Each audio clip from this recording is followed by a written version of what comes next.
ڈھانپنے کو کہتے ہیں. اب ذرا لطف قرآن لیجئے. فرمایا وَهُوَ الْغَفُورُ، وہ رب ہے جو تمہاری غلطیوں پر، تمہارے گناہوں پر پردہ ڈالنے والا ہے. یہ اسی کا تو پردہ ہے کہ ہم جتنے بھی اپنے گناہ کرتے ہیں، جتنی بھی برائیاں کرتے ہیں، وہ لوگوں کے سامنے عیاں نہیں ہونے دیتا.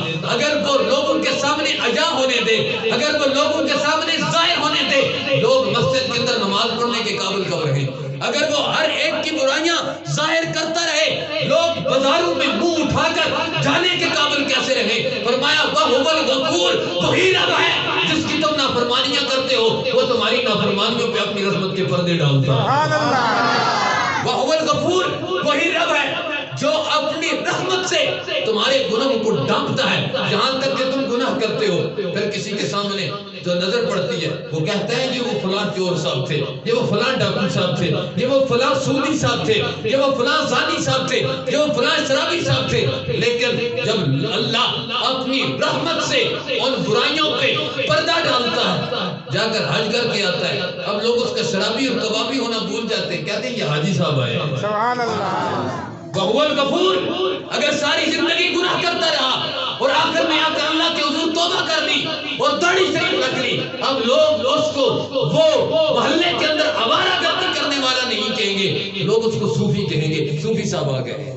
تو اس طرح مطلب یہ ہوا وَهُوَ الْغَفُورُ، وہی رب ہے جو اپنی رحمت سے تمہارے گناہوں پہ پردہ ڈالنے والا ہے. سبحان اللہ. اکثر لوگ ترجمہ یہ کرتے ہیں وَهُوَ الْغَفُورُ، وہ بخشنے والا ہے. حالانکہ مغفرت اور بخشش کے بالکل الگ الگ چیزیں، یہ بالکل الگ الگ چیزیں. ایک ہے مغفرت.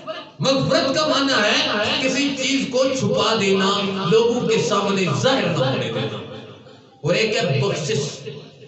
بخشش ہے کہ جب انسان اللہ کے حضور اتنی توبہ کرے کہ وہ اظہار ہی نہ کر سکے کہ مولا اتنے گناہ ہیں تیری بارگاہ میں، ہم کیا کروں، زبان کند ہو جائے، تو رب اس کے پہلے یہ کرتا ہے گناہوں کو معاف فرما دیتا ہے.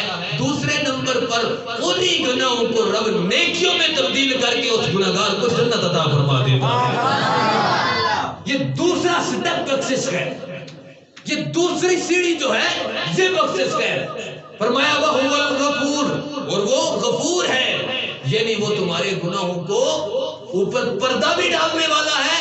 پھر اگر تمہیں ضرورت پڑ جائے انہی گناہوں کو تمہاری نیکیوں میں تبدیل بھی کرنے والا ہے. بھلا وہ حدیث تو آپ کے سامنے ہوگی. حضور تاجدار مدینہ صلی اللہ تعالیٰ علیہ وسلم آپ نے ساتھ فرمایا صحابہ قیامت والے دن ایک بات ہوگی جو بلا نو آدم کو مردہ حیرت کے اندر ڈال دے گی. ایک شخص ہوگا جس پر جہنم واجب ہو چکی ہوگی، رجسٹریٹ جہنمی.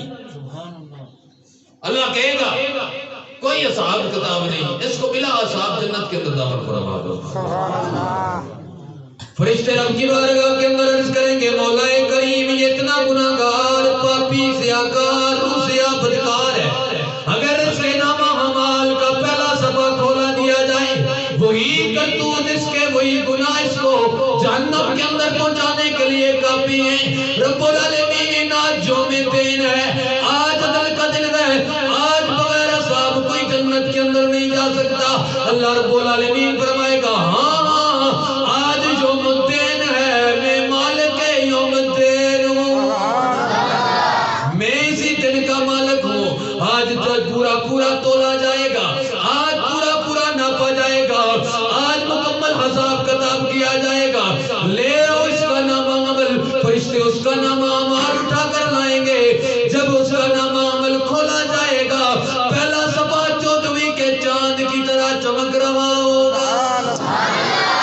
فرشتے حیران ہو کر دوسرا صفحہ کھولیں گے، دوسرا صفحہ بھی اسی طرح چمک رہا ہوگا. پھر پورا نامہ عمل اس کا جب صاف ہوگا، فرشتے کہیں گے مولا ہمارے پاس پیٹ بھی نہیں ہے، ہمارے پاس خواہشات بھی نہیں ہے. انسان لالچ کرتا ہے پیٹ کے لیے، پیٹ کی بھوک مٹانے کے لیے رشوت بھی لیتا ہے، طمع بھی کرتا ہے، غرض بھی ہوتی ہے، لالچ بھی ہوتی ہے. مولا ہم ان تمام چیزوں سے پاک ہیں، ہم نے تو اس کے گناہ لکھے تھے. اللہ فرمائے گا ہاں تم ٹھیک کہتے ہو، لیکن اس نے مرنے سے پہلے میری بارگاہ میں رجوع کیا، میری طرف رجوع کیا، میں نے اس کے گناہوں کو معاف فرما دیا. نامہ عمل چمک رہے گا. فرشتے کہیں گے مولا پھر بھی جنتی نہیں ہو سکتا, ابھی اس کے گناہ ختم ہوئے ہیں, منہ ہوئے ہیں, حرف غلط کی طرح مٹا دیے گئے ہیں, لیکن اس بیچارے کے پاس تو نیکی بھی کوئی نہیں ہے. اب جنت میں داخلے کے لیے صرف گناہ نہ ہونا کافی نہیں, بلکہ کچھ نہ کچھ نیکیوں کا ہونا بھی ضروری ہے. اس کے پاس تو ایک نیکی بھی نہیں. اللہ فرمائے گا اس کی ندامت اس قدر شدید تھی, جب اس نے میری بارگاہ میں رجوع کیا نا تو میری رحمت کو گوارا نہ ہوا, میں نے اس کے گناہوں کو اٹھا کر نیکیوں میں تبدیل کر دیا اور اس کے بدلے اس کو جنت عطا فرما دی. یہ معنی ہے وَهُوَ الْغَفُورُ, تمہارا رب غفور. یہ کوئی تھانے دار تو نہیں ہے جس کی بارگاہ میں جاؤ گے پتہ نہیں کیسا ہو ذرا سیدھے منہ گالی نہ کر. وَهُوَ الْغَفُورُ, وہ رب ہے جس گھڑی آؤ, صبح آؤ, شام آؤ, دل پسین جائے اس کی بارگاہ کے اندر آؤ, ایک مرتبہ لبیک یا ربی کہو گے, 70 مرتبہ لبیک یا عبدی کی آواز آئے اور رجوع کر کے تو دیکھو.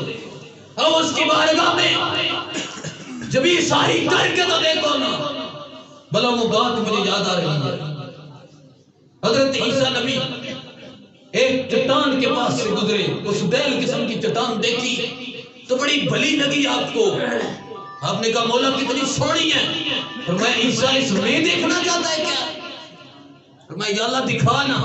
اللہ نے حکم دیا, چٹان تو سخت ہوئی. ایک بندہ ہے حضرت موسیٰ علیہ السلام کو امتی ہے, کھڑے ہو کر وہیں پر عبادت کر رہا ہے, اور اللہ نے اس چٹان کے اندر اس کے کھانے کے لیے انگوروں کا انتظام بھی کیا ہوا ہے, میٹھے چشمے کا انتظام بھی کیا. سبحان اللہ. چٹان کے اندر کہ مولا یہ کیا ہے؟ فرمایا یہ موسیٰ کا امتی ہے. اس نے کہا تھا کہ وہاں تیری عبادت کرنا چاہتا ہوں جہاں نہ لوگ ہو نہ آبادی, کوئی بھی نہ ہو, بیابان ہو, ایک تیری یاد کے اندر لینا چاہتا ہوں. میں نے کہا پھر چٹان ہی ہے جس کے اندر کوئی نہ آ سکے گا. اب میں نے اپنی قدرت سے یہاں پر انگوروں کا بندوبست بھی کیا, شیرین پانی کا بھی بندوبست کر دیا, میٹھے چشمے کا بھی بندوبست کر دیا. بولا کتنے عرصے سے ہے؟ پر میں 400 سال سے یہاں عبادت کر رہا ہوں. حضرت عیسیٰ کی شوق نے بڑائی لی, بولا کوئی ایسا بھی ہوگا جو اس سے 400 سال سے اس تنہائی میں بھی زیادہ اجر کا مستحق ہوگا؟ فرمایا ہاں, میرے مصطفیٰ کا امتی آخری زمانے میں جب شب برات کے اندر یہ جو گزری ہے 15ویں جو شعبان کی, اس میں جاگ لے گا, عبادت کر لے گا, وہ اس کے درجے سے بھی بڑھ جائے گا. اب اگر رب نے اتنے موقع دیے, کہیں شب برات دی, کہیں شب قدر دی, کہیں یہ رمضان عطا کر دیا, تو یہ رب نے موقع دیے ہیں. اب اگر یہ کہیں کہ میں تو بہت گناہگار ہوں نہیں جا سکتا, نہیں بھائی, اس کی بارگاہ ایسی ہے جتنا بھی کر چکے آج اور اب معاف فرما دے گا. توبہ النصوحہ, پکی توبہ کرو گے اللہ معاف کرنے والا ہے. تعارف فرمایا کہ لوگ تعارف کرواتے ہیں میں بڑا علاقے کا چودھری ہوں, بھائی میرے ساتھ بات نہ کریں. دوسرا تعارف کرواتا ہے یہ فلاں بندہ ہے, اس کا گریڈ فلاں ہے. فرمایا نہیں, رب کا تعارف ہے وہ الغفور, وہ رب تمہارے گناہوں کو ڈھانپنے بھی والا ہے, جو لوگوں کے سامنے ظاہر نہیں ہونے دیتا, وہ تمہیں دنیا اور آخرت میں جب ساری خلق خدا دیکھ رہی ہوگی کب رسوا ہونے دے گا. وہ الغفور, وہ پہلے تمہارے گناہوں کو معاف کرنے والا ہے, پھر تمہارے گناہوں کو بخش کر تمہیں جنت میں ڈالنے والا ہے.